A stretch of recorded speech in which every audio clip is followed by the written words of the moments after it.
الحمد لله رب العالمين والصلاة والسلام على رسول الله الأمين وآله وصحبه ومن والاه ودي التيغا وصلى النبي كما دي صحابة نيادي دنكني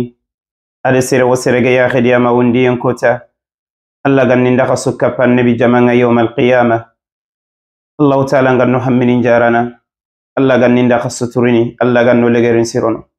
نونيا كما يفبني غالتيغا نيما نمبره Allah ganno nyana kuma yifube ni ga sebere ni jare bi yumbiren ode Allah nyaga hammide li khiye ga seresu ode koy Allah yetu Allah la wahajun jarana ganne be so hammin jarana ode Allah ta'ala nyaga wotunto Allah ganne sahakinniya Allah ganne wattu nyana jare wattuya ode Allah ta'ala nyago karafuru Allah ga hinneniya Allah ga nyampeni maka Allah ta'ala ganne firdausi la ala nyano di sebetiranga Allah ganne kalle nyani da tume no gollu laga no legerin siro no wundu dan nabiya khumbene yawm alqiyama lenki tenenge ode sino nyalli katti khay o sondo mun sinon tenyani o ya gon sanan tonyani konte fo sukko ngoma gantanya kebe gana linge Allah inna lillahi wa inna ilayhi raji'un اللهم أجرنا في مصيبتنا واخلف لنا خيرا منها duna bire yenni kay sikana sugaye ko tan saqqaya birante sugaye ko tan kallaya o sinon to nyani o susagene katti Allah ya jibril katta nabiy sallallahu alayhi wa sallam ko tayigo atan nabi danga ishma shi'ta fa innaka mayit annabi bire mo be gallinga ndan kallaya ma allon mun payandi fetene kallen na khafatana ya mpa ban korem pay kallen na khafatana ya groupe lo mo corona me teren kona me fay kallen no fatana ya golnya no ko kallen na sukarana ya kaninde de bun sukarana ya bane o suga telle sige alla jomme bire mo suga linganda ka kallen place to kan kalla ya folla kuntari folla ke suga linganda malakul maut garono folla ke bagare nimma utu olante kabana agari ni baba utolan tekabana anari remme mutu sagen tanin kamma sagen ya ngi remme pa sakaratul maut alante bakama ono biyo mutona regadin wa'mal ma shi'ta fa innaka majziyun bi wahbab man shi'ta fa innaka mufariq foqanu kebe gallinganda qafatene golli mo be gallinganda Allah nan tugana tayya onati inna lillahi sugubake ndesiral le sonde berinde ngamay farelli katinga nanti ga kwan kapallema la hawla wala quwwata illa billah zumana sankare igatni zu usmani sankara fayke kena wajunde yogo yai yala ka ke ka no bo soten kono na mi ya rabbi so no kono te soten kono bi na la so so ga chana de abiye ati ko fombono ya sasa aga duwa nga ko fonda kenya mpati suguba ke farenge jofui ode kede menyi kharalle ma ko nga suda ya nyokani kende lonkina ga doronta ko khanuye oye me khala message legeru bege dangindana nga kubito danginto mingeri message ni ku magere safandu be safa oda ga fatini mingere kunko kadanga sunna tv bamako a directeur nyani silamini ode duwa ngemuru be sumaka on doa o akhi kera laga hinnene awoti kubito dantanto ay tafati ngana daga bamako biresu ngana ino qubani mobili nyaw tagare ni ngori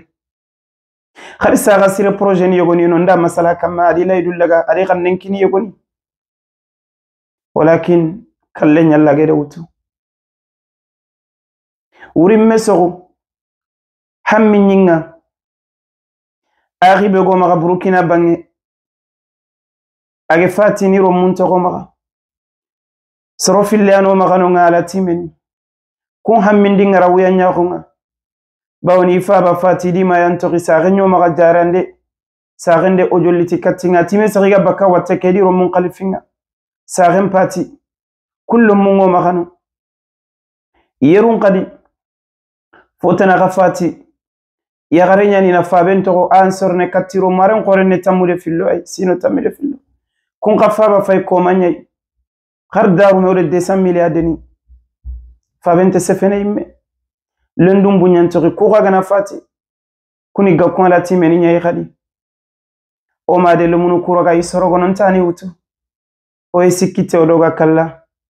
ku gafo ma Burkina ndeke hamminga me sugubake nsefene siral le sonya kamaba min sefene kula halani ya kamaba kela halari wori ngana tanka pallema angoli nyallema ustaz Zumana Sankare afati inna lillahi wa inna ilayhi raji'un ndaka sunya gan qanna no khandwa kubito jarabi ngo kamma me Allah yandenya Allah ga hinnene o akhike fonnan qaynya na di waqatin kini Allah ya adi khibaren sunya dinan khibaren nyai sara ga fatini message legeru bege danginda na khanga kum message ni ya fayke suba ken to ko fayin sara sire khibaro masala kam manget ngerni malinga ati folla qangu nyin tenyani igan katti fosu de berni o de kallengi wutine de berniya a message ni bagedi wori pazin kam ko koy filli no gonga mpa mulana kunyo goni ya ko karama nga silami sunana fakitatia ano gasere kan nunya geni kuya le 22 septembre ke 17h15 ade safande yogo partager pazin kam ati magatange seren kibaren sumurunu angatunu ay simme yen simma katte ita khibare bege bangam maga kita kamma magatan nan daga afini muru anni tu kebe aga kebe kamma atalla de fogebe mugundi kunto ho ade alla na khanga aganya nanti fube go yimme sondo mu o yimme ni durunde menaga anambange ato menyo kitu kinni menyi kafani nya utu katimei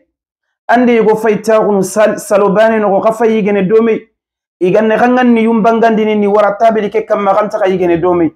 yogo fay soyni damba tenga linki nganiye begano go katanga agam bangene kantaka me kunyi ni saketi nan sefemeda atikella hala sondomu ko alla de ngani yukumu gundia ngani yungam bangene on taka nyana kabane one me kernia bawni besu gere kebe simma katti funenga ati onkiti megda ngasimme suru on maga daga simme buru simma katti me ona sondomen qalle ona kenta ko kemene maga ade ke safa kenta kelle vende gadi ati angena ereri wori kenga igana ereri deberi futundu geni kita atanna kuy kenya danga anni megri gakunde kemugo nantande kenya ndemu anni ngora kille atanna barajin kita anyillin suturini kama daga nke ereri muru seretana iti gakunti kunda tikundu ati kenga ande gakum magan sefe ati kenga ande junubun kita gadi ati gelangana futunde wori nyagere deberi ngime khawana deberi nyimme akhiranna kinda kenya ni ngulun kullagunga kama daga seretana ya tirndi nke futunde nga andi ngundo mboroto andi lebu andi junubun kita anyillim pagam mpalla magan sefene atono mogotu atangire problème ngori ge daga one me ya lebunu onte me conseiller nan ngulun kullagun nyamei adeke safa ipazin kama le 21 septembre khallati manne ati silama ko kente kala mi silama ko ngedangini jaribi yunno jaribi yu ko qotono silaminin kama ati tongun tombana sikki tongun kama abirenga fubeni sondo mungere gade duna khanu yade munafiqni ati kungelam punu dina ke khibarenga jaribi yu ngana fun khati tongun to nyammelni dina ko annabi alayhi salatu wassalam ageti duna gillenga na tinto serebe gamel ni dina no yimbi qorenga serebe kitenya toranso nga sefenso ko nginanda ade ke sefe khasafa kin kota le 21 gadare manne safarati ande sere maga gada serebe gamulina erer nyamuranga akenne mulina lebunde nyamurina defo nyamura tanda maga gaja agana fusu kanda nati tongunga maga nke amputundi ati digame nyemenonga ade ke safa ayilla safana le 18 septembre ati manne ati khanu feti sefe nyangolle nyane khanu yonkoyini nyangolle katimei kenyane koyini nantangi mulla manti mulla me asula wasefene me asufeti gol nyangana katanga ayilla safana ipazin kamma gadi nanti kunu ala yaqinin annan dankana gute nanti fosun tona ga hinneni komen nan qoto alla ya hinnena nan qota suya fo antona gan hammintu agan jotintu agan wuya nyagontu na Allah baga Allah yana hammindan jotentu fogantuna gan katti khota ngutu bakkan kamma na problem began kamma nan bugalli ghiyendan jaribi atantononga illa Allah magantanya Allah bane ati demande muru Allah yamaga ampinin kinallai dusagandi katti Allah wakati su alegerati hadamaren begananya sondo laban tengeni angan niyen sirenya ni katti besua Allah ni noro nyarono an sondo menga soro kuyan kanna nani sababu imme fedan kanu angan ni sire beganga iye yakhene dambatenga iya mulla anga fusu murunu Allah maga Allah wonyananda bon angan niyen sirenya ni katti besua anga kanna fosu Allah yang kisini ayan tangana bakka kenga atana tu anke ngana so ikatti soro ngande ngani siren simma ante fo baki i arjere angana burokati ante fosu baki gallenga fosu nte baka ngarjere siro katti soronga Allah nte sikki sire di gallenga Allah nte sire sahara gine Allah nte sire togo bakama Allah nte sire place yankandini khanken nan siro katti beswa malla gage siro katanga asefele gerunya kay fubeni ga pazin kam masuba kengedi tu korosundwa akhikira Allah ga hinnene Allah ga nyampana na firdausi la ala nya sabatira akallenga zuin kamma akallenga zuin kamma me Allah gollenyen osune killeke Allah ga nyampono de silami sumaka assalamu alaikum wa rahmatullahi wa barakatuh